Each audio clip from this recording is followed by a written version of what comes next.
galerinha! Aqui é a Sabrina, sua audiobooker preferida. Gostaria de apoiar o canal? Chave Pix na descrição. Obrigada pela ajuda. Dito isso, vem ouvir comigo. 9. 6. Oh, não! Foi Vera que perdeu o controle e soltou uma expressão de angústia, quase um lamento. O juiz olhou para ela com expressão penetrante e fez um comentário certeiro.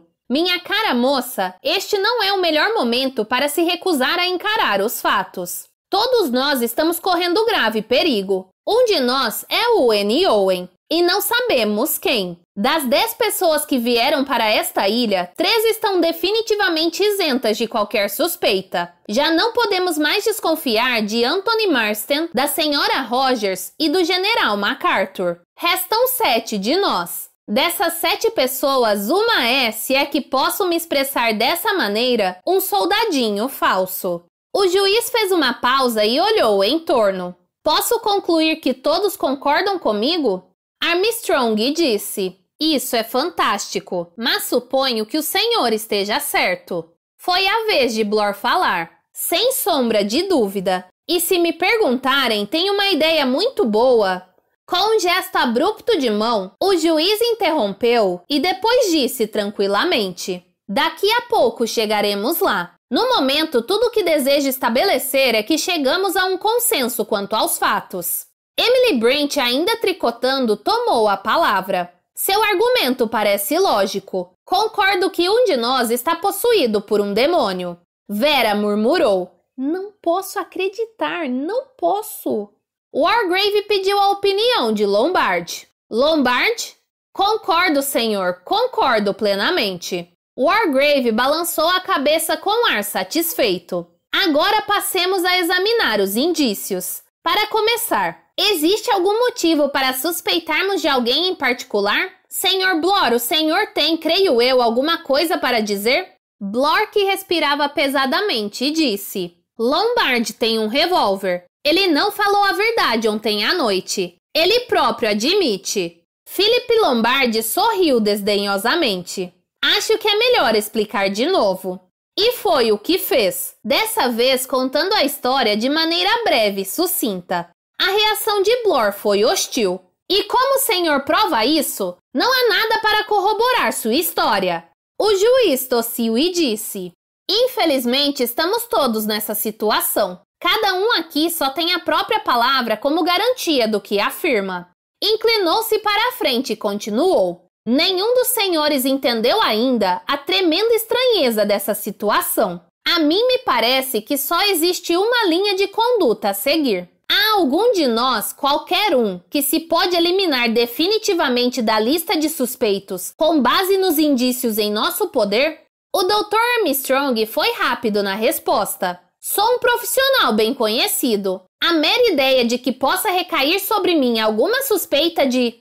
Novamente, um gesto de mão do juiz deteve o incauto que tentava fazer à parte antes mesmo de terminar a frase. O juiz Wargrave retomou a palavra na sua voz clara e fina. Eu também sou uma pessoa bastante conhecida. Mas isso, meu caro senhor, prova menos que nada. Não seria a primeira vez que um médico endoidece. E de quando em quando, juízes também ficam loucos. E a mesma coisa, acrescentou olhando para Blor, acontece com policiais. Lombard disse, em todo caso, suponho que o senhor deixará as mulheres fora disso. O juiz ergueu as sobrancelhas, gesto acompanhado por uma resposta no famoso tom ácido que os advogados conheciam tão bem. O senhor pretende afirmar que as mulheres não estão sujeitas à loucura ou a impulsos homicidas? Irritado, Lombard respondeu, claro que não, mas mesmo assim me parece pouco provável que... Interrompeu a frase no meio. Com a mesma voz fina e azeda, o juiz Wargrave dirigiu-se a Armstrong. Suponho então, Dr. Armstrong, que uma mulher não seria fisicamente capaz de desferir o golpe que matou o pobre MacArthur? O médico respondeu calmamente. Perfeitamente capaz desde que tivesse em mãos uma arma apropriada, como um porrete ou um cacetete de borracha.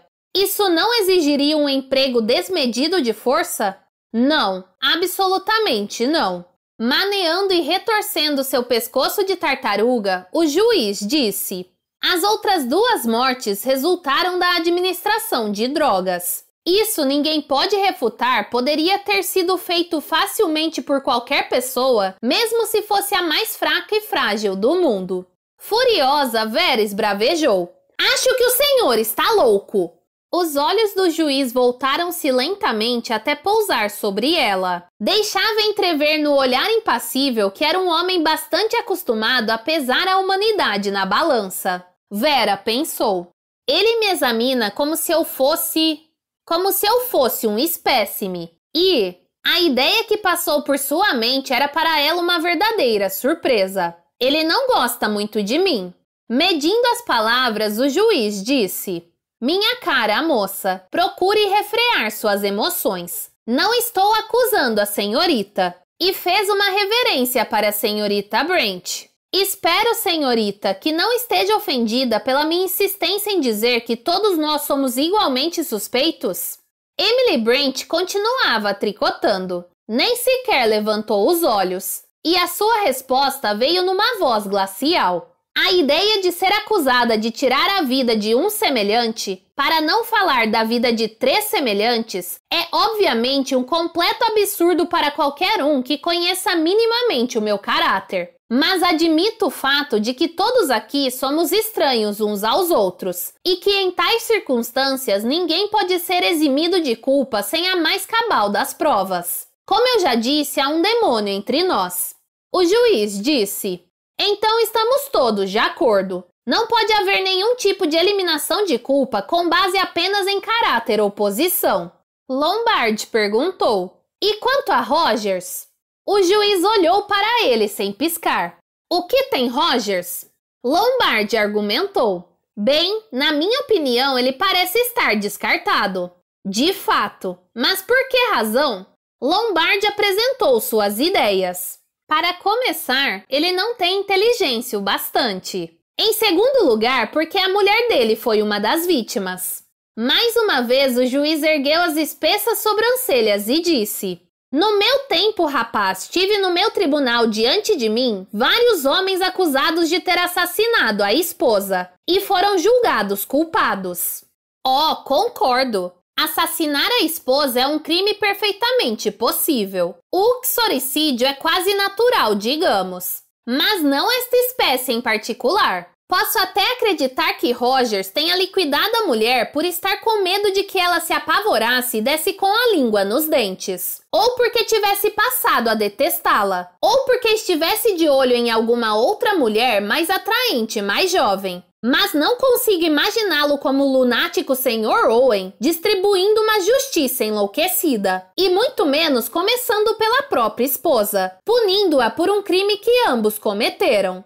Sentencioso, o juiz Wargrave disse: o senhor está confundindo boatos com provas. Não sabemos se Rogers e a esposa realmente conspiraram para matar a patroa deles. Isso pode ter sido uma declaração falsa feita com o intuito de que Rogers parecesse estar na mesma posição que nós todos. O terror da senhora Rogers ontem à noite pode ter resultado do fato de perceber que o marido estava mentalmente transtornado. Lombard concluiu: bem, como queira, o N. Owen é um de nós. Não há exceções. Todos nós estamos qualificados. O juiz Wargrave disse: meu argumento é que não pode haver exceções baseadas em critérios como caráter, posição ou probabilidade. O que urge examinar agora é a possibilidade de eliminar uma ou mais pessoas com base nos fatos. Em termos mais simples, há entre nós uma ou mais pessoas que não poderiam, em hipótese alguma, ter administrado cianureto a Anthony Marsden ou uma dose excessiva de soníferos à senhora Rogers e que não tivesse tido oportunidade alguma de desferir o golpe que matou o general MacArthur?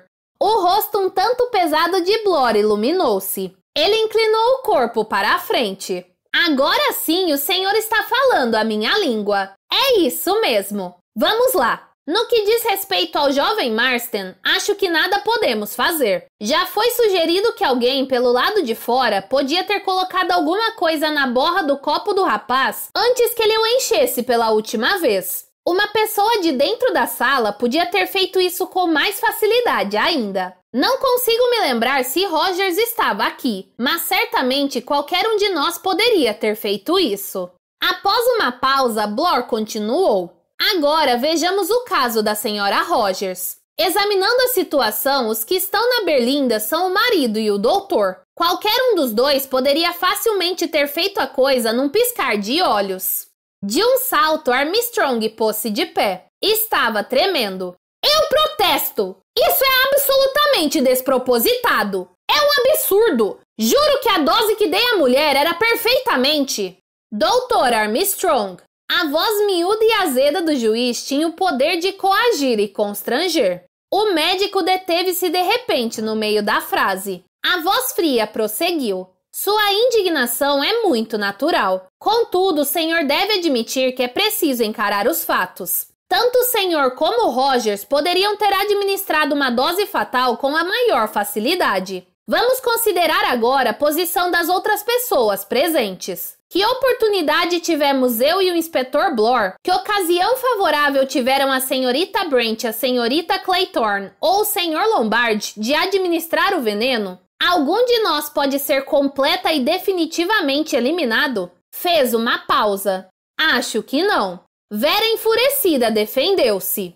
Eu não cheguei nem perto da mulher! Todos podem confirmar isso sob juramento. Depois de esperar um momento, o juiz Wargrave disse: até onde sei e até onde posso confiar em minha memória, os fatos são os seguintes. Por favor, alguém pode me corrigir se eu vier a cometer algum equívoco? A senhora Rogers foi colocada no sofá por Anthony Marston, e o senhor Lombard e o Dr. Armstrong aproximaram-se dela. O médico pediu a Rogers que trouxesse conhaque. Seguiu-se uma discussão acerca de onde tinha vindo a voz que acabáramos de ouvir. Entramos todos na sala contígua, com exceção da senhorita Brent, que permaneceu nesta sala sozinha com a mulher inconsciente.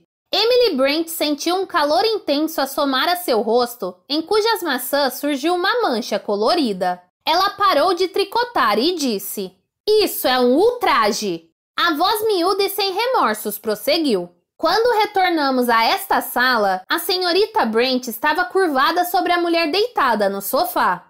Em tom de afronta, Emily Brent perguntou: o sentimento de benevolência e compaixão para com o semelhante é crime? Estou apenas estabelecendo os fatos, respondeu o juiz.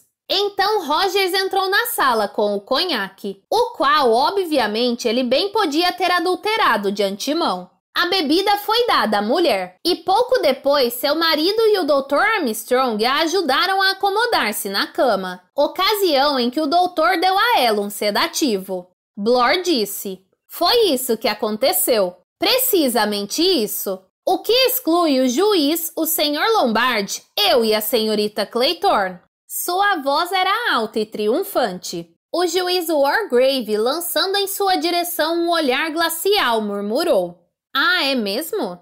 Será mesmo? Devemos levar em consideração toda e qualquer eventualidade possível. Blor encarou-o e disse: não estou entendendo. O juiz seguiu em frente obstinadamente. Lá em cima, a senhora Rogers está deitada na cama. O sedativo ministrado pelo doutor começa a fazer efeito. Ela está vagamente entorpecida, sonolenta e aquiescente.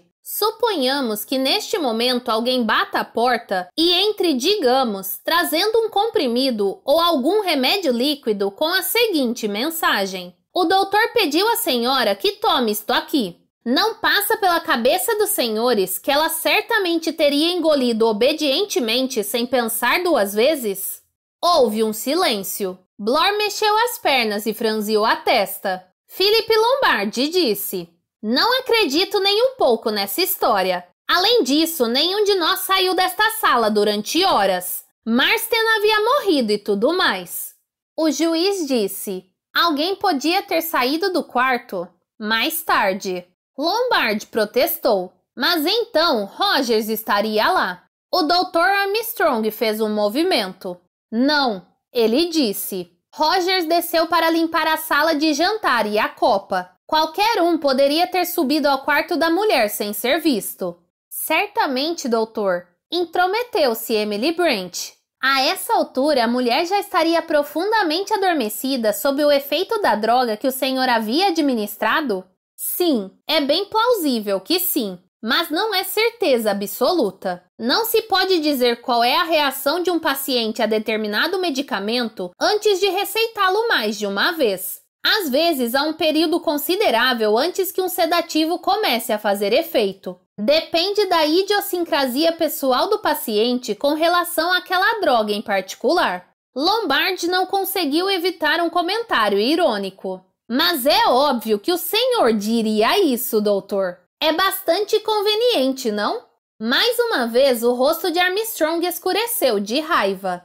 E novamente aquela voz miúda, empedernida e impassível impediu que as palavras saíssem dos seus lábios. De nada adiantam recriminações. Isso é totalmente infrutífero. Temos de lidar com os fatos. Está estabelecido, creio, que existe a possibilidade de ter ocorrido a situação que acabei de esboçar. Concordo que seu valor como probabilidade não é tão grande. Contudo, por outro lado, depende de quem pode ter sido a pessoa em questão. O aparecimento da senhorita Brent ou da senhorita Claythorne com tal incumbência não teria suscitado a menor surpresa no espírito da paciente. Admito que o aparecimento da minha pessoa, do Sr. Blore ou do Sr. Lombard teria sido no mínimo incomum, mas ainda acho que a visita teria sido recebida sem despertar nenhuma suspeita verdadeira. Blore perguntou. Isso nos leva aonde?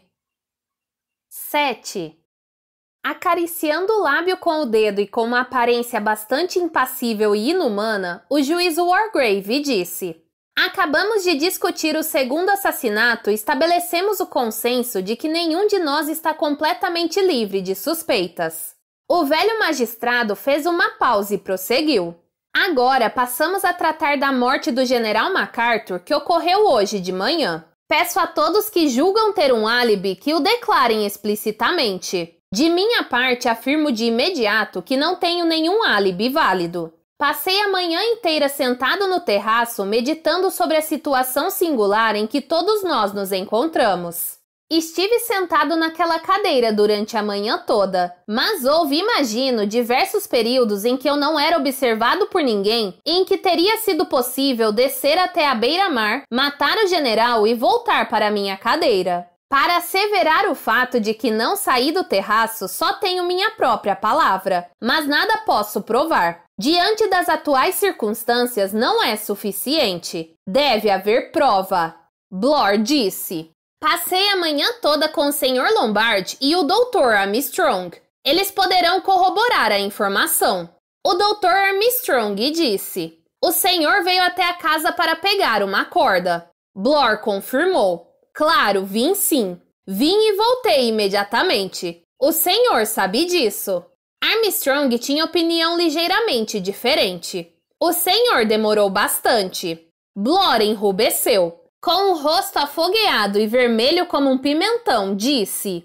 Mas que diabo o senhor quer dizer com isso, Dr. Armstrong? O médico foi enfático. Eu disse apenas que o senhor demorou bastante. Ora, eu tinha de encontrar uma corda, não tinha? O senhor acha que dá para providenciar um rolo de corda numa fração de segundos? O juiz Wargrave disse. Durante a ausência do inspetor Blore, os dois cavalheiros permaneceram juntos?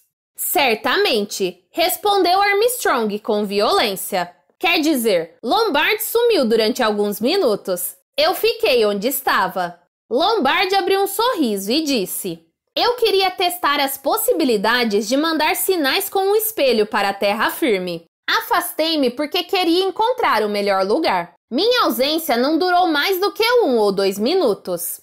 Armstrong assentiu com a cabeça. É verdade. Não demorou tempo suficiente para assassinar alguém, posso garantir. O juiz perguntou. Algum dos senhores consultou o relógio?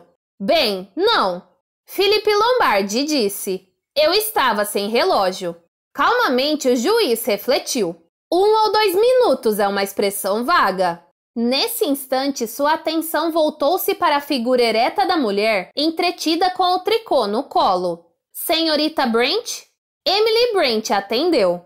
Dei um passeio com a senhorita Claytorne até o cume da ilha. Depois me sentei ao sol no terraço. O juiz comentou. Não me lembro de ter visto a senhorita ali. Não, eu estava no canto leste da casa, no lado do sol. Lá pude ficar ao abrigo do vento. E ali a senhorita ficou até a hora do almoço? Sim. Senhorita Claytorne? Vera respondeu com prontidão e clareza. Hoje de manhã bem cedo estive com a senhorita Brent. Depois caminhei a esmo aqui e ali. Mais tarde desci e falei com o general MacArthur.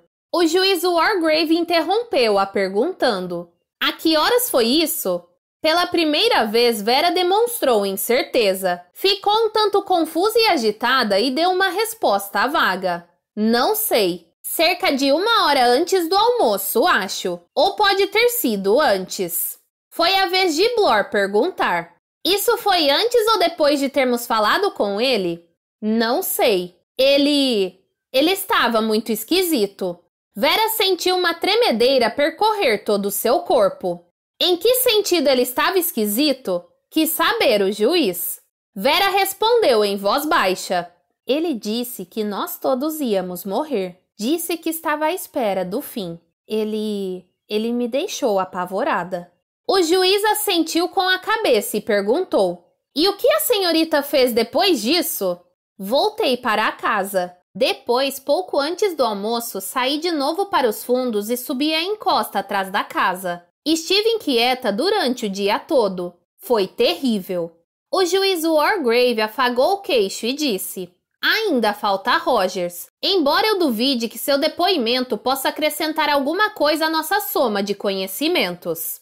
Intimado a comparecer perante o tribunal, Rogers teve muito pouco a contar. Estivera a manhã inteira ocupado com os afazeres domésticos, com a arrumação da casa e a preparação do almoço. Tinha levado coquetéis para o terraço antes do almoço e depois subira para mudar suas coisas do sótão para o outro quarto. Não olhara uma só vez pela janela durante toda a manhã e nada tinha visto que pudesse ter alguma relação com a morte do general MacArthur. Podia jurar definitivamente que quando serviram o almoço, havia 8 figurinhas de porcelana sobre a mesa. No instante em que o mordomo concluiu seu depoimento, a sala foi tomada pelo silêncio.